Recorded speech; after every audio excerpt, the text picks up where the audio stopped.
Hey guys, so a lot of people ask me like what else can I do besides teaching English? Like I'm not too good with like kids, or it's not really like my passion to teach English. My English isn't good enough. No, I'm just kidding. But like what can I do that's not teaching? You know, you're probably not even in school anymore, so it's just like I can't do like a study abroad thing because that's kind of like long gone. Like I'm already out of school. But like, you know, it's always been my dream to come to Japan, and I just don't know what other alternative there is to come to Japan. I mean, if you don't know Japanese, there's not too many alternatives to come to Japan. I mean, if you want to better yourself in any other country, you have to know the main country's language. You know, so if you want to go to Korea and you want to, you know, obviously enter a business in Korea or so forth, you have to find a way to start learning the language and improve your language skills so that you can further get into something better than probably what you don't want to do to begin with. So obviously the first alternative is to do teaching English, you know. Now what you would do is you would teach English, and while you're teaching English, majority of companies, they have a lot of different things where they like teach you Japanese on the side. If you're teaching English at a company, that company probably also has a way to teach you Japanese. I know when I worked for Nova in the past, they had where you get like half off learning Japanese because you actually work for the company. I think it was half off, or probably like, you know, you only pay 30% or something, you know, and just because you work for Nova, and they'll teach you Japanese on the side. You know, you just take Japanese classes through Nova, you know. So a lot of companies actually have certain things like that. Just like when I worked at Nova, you know, actually a lot of people that came to Nova that were salarymen, they didn't even have to pay for that. I mean, it was all coming from their companies, you know. So their kaisha, their company, would actually pay to send them to learn, you know, English. So that's actually pretty cool, because I mean, I would love for my company to pay for me to like learn different kind of languages, because I mean, I really want to learn as many languages as I can. So if my company was paying for me to learn a language, man, I would be there like every day. You know, like, Greg, you don't go today. Well, yeah, I think I should go. But we don't have class today. No, no, no. I need to come. You know, but like I would be there like every day because I just really like learning languages. So like that, in that same like perspective, like when I worked for Nova, and I'm sure a lot of other companies do this too, is that like if they need you to learn Japanese, or obviously if you're in Korea, they need you to learn like Korean or something like that, or like I said, that goes for any other like country, then obviously you'll probably have to take like something on the side, you know. So that's actually like a good way to do it. Like, you don't want to teach, but it's like one of the only ways to really come here. So you're like, I guess I'll do it for a year, but you just have to like have that mindset of like, I'm going to like really, really try my hardest to learn Japanese while I'm here for that year. Because I mean, if you're not really trying, if you start like doing too much partying and drinking, you're always at izakayas, at the bars, you know, not really like trying your hardest to learn the language, you know, then the teaching years start to rack up, and then you're teaching for like 10 years, and you're just like, wow, I never actually like went anywhere. Which a lot of people get stuck in that loop too. There's so many people that just come here and they're like, I'm only gonna teach for 1 year, and then like and then you sit there and you hear them, and they're like, yeah, I've been here like 20 years. I'm like, whoa, you know, like that's a long time. And then some say like, yeah, I only plan to be here for like a year. You know, oh, I didn't even want to teach for that long, like just like half a year, and then they've been here like 20 years. So if you really, really don't want to teach, then you have to prioritize your goals pretty much. Like, you need to know that, okay, I'm going to actually study. I'm going to try to make, you know, this much kanji by like this month, or, you know, I'm going to try to improve my language skills as much as I can by this time, you know, because also the testing is actually important. So if you want to enter a Japanese company, you have to take the Nihongo Shiken, which is like the language test for Japanese. And you need like level 1. It's actually backwards. So like level 1 would be the highest and level 5 would be the lowest. So you need a level 1 to enter majority of companies. I want to say all companies. If you don't have a level 1, you're probably not going to enter. It doesn't mean like you're perfect at Japanese, obviously. It's supposed to say that you're perfect at Japanese, but I mean, like, some people get away just because they know like kanji or something, you know, because I mean, there's no speaking to it. It's just all like test taking skills. And obviously, you could just be a good guesser and just guess, like, you know, and then, you know, pass too. But, you know, you have to have like that level 1 just to like enter a lot of companies. The only other thing you can do if you come to Japan is you can try recruiting.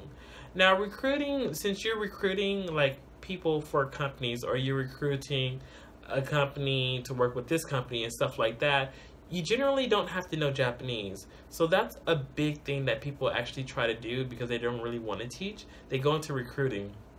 Now, if you look at certain you know, like websites like Gaijin Pod or something like that, you know, or if you set up like your account to say like you're looking for a job in Japan, majority of things that you will find that you'll get is majority teaching, obviously, because, you know, GABA, Nova, and all of them send out so much, you know, like emails trying to get people to come every year, you know. So teaching, like Eikawa, is one, you know, and then the other one would be recruiting. I've got a lot of emails for recruiting too. The only thing is, everybody knows that Japan has a whole thing about, well, not just Japan, but I mean, certain countries, the working is a lot different, like the working environment. So it could be kind of hard because you could find yourself in a place where you have a lot of overtime. Like, you're finished with your work probably, but like you still have to stay at work. You're like, well, why do I have to stay? You know, but like it's kind of like mandatory, or it's that kind of Japanese thing of, well, I'm done, but my boss isn't done, so I have to stay and wait till he's finished, even though he's not going to be finished because he runs the company, so he can't really leave till everybody else leaves. So I'm here all day, you know, and then they end up working like so many hours just because they can't go home or don't want to like say that they need to go, or, you know, any of that. So that's the only downfall. You know, Interact or Jet would probably be the best for like times, because like you work for like the school system, like I said, and I mean your schedule's pretty much set. You know, you probably work this time to this time and you have weekends off, or maybe every once in a while you have to do a Saturday or whatever, but it's always set. But going down like recruiting, and then obviously if you learn Japanese, you know, during that time of, you know, teaching or studying abroad or something like that, and you go into a Japanese company, then you have to worry about, like, is the Japanese company going to be good? Is it going to suit me or not? Because not everybody can handle, you know, a lot of overtime. I mean, Japanese people could barely handle overtime, you know, and that's why there's a lot of, like, issues with that. You know, they're trying to make it better, but, you know, it's not there yet, you know? So recruiting is something else you can try. And if you have, you know, a Gaijin Pot resume up and so forth, you probably already received those. But if not, like, you can also just look for recruiting companies in Japan and just try to apply for them. But like I said, you don't really need Japanese for those. But if you want to actually find yourself in a Japanese business, or like if you're thinking someday like you really want to use Japanese more, but obviously you're not going to use it probably at all as a recruiter, you're not going to really use it at all as an English teacher, you know. But the only other way to use it is if you study abroad, but you can't study abroad, you don't have the finance to come, you know, and just study abroad, or you already finished school, but you still want to come here, then, you know, it's just something that you're going to have to look into.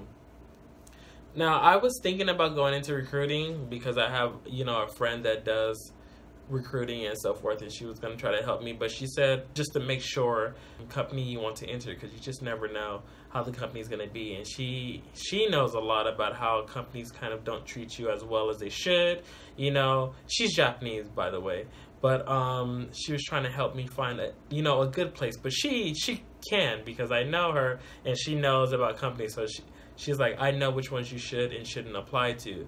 So if you don't have anything like that, which she hasn't told me, so I can't really tell you per se, like which ones to apply to and which ones don't, because that was a direct connection. But if you don't have any connections where you can like find a stable recruiting job, then it's kind of just like hoping for the best, you know? But I mean, like, it's kind of like up to you. You either go like, you know, the study abroad route, or you just teach and you just set goals. Like, I'm going to try to reach this amount of Japanese ability by, in the next 6 months and stuff like that. If you don't have goals and lose sight of like why you're actually like teaching or whatever, then obviously you're gonna just be teaching forever if that's not really what you want to do. But if you don't mind teaching, it's something that you need to do, especially you need a certain amount of years for your master's degree or something like that, residency, there we go. So if you have something like that, but you need to come abroad and do it, then I mean, you're probably fine. You're probably cool with what you're doing anyway. And like I said, the times is pretty good, but then there's the recruiting, and that could not be the best hours, and there could be some overtime depending on what company you find yourself landing into anyway, so there's a lot that you would have to think about, but it just depends on what you actually really want to do. I don't really know, well, I know what I want to do, but like what's next for me, I really don't know, as long as I'm like moving forward and moving up. So, that's all you can do. But if you really want to come here and you don't want to teach, the only other thing you could do is just recruiting, most likely. And that's obviously going to be a lot harder to get into than, say, like teaching, because there's so many teaching jobs.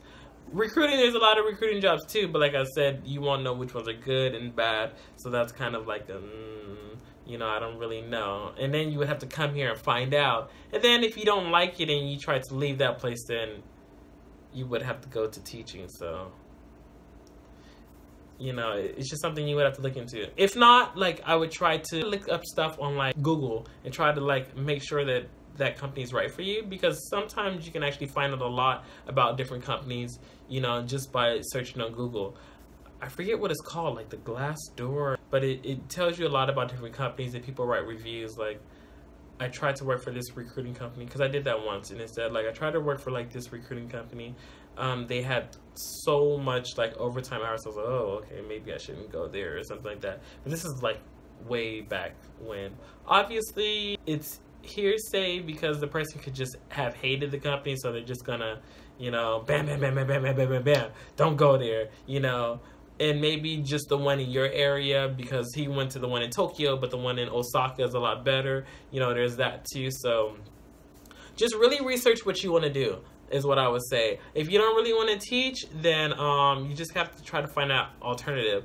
But if you set a goal, like I said, then I feel like, anything's possible, and you could land yourself in a Japanese company. See you next time. Bye.